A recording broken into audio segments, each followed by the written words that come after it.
Saudi students in Canada are caught up in a diplomatic conflict. They've been ordered by their government to leave the country in the middle of their studies.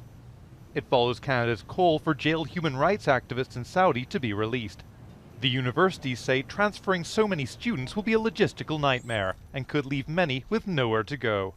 If there is one victim in all of this, and this is important to keep in mind, it is the 16,000 students that are being recalled to Saudi Arabia or who will be transferred to other countries. You cannot transfer 16,000 students within a week or two.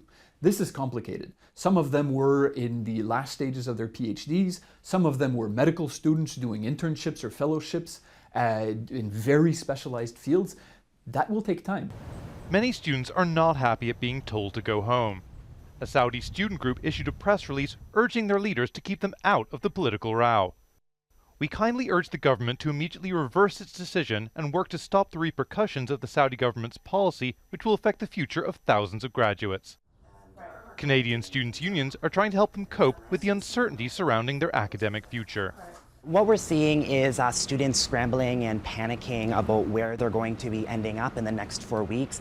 Studies are starting in the fall and around September, so students don't know where they're going, and we're quite concerned that, that students are being involved within a political dispute between Saudi Arabia and Canada, and we don't believe that students should be affected by that.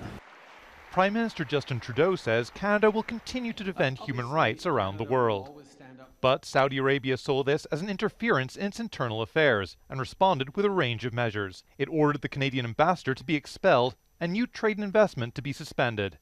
But beyond the diplomatic and economic costs, the students represent the human consequences of the growing dispute. Fintan, Monaghan, Al Jazeera.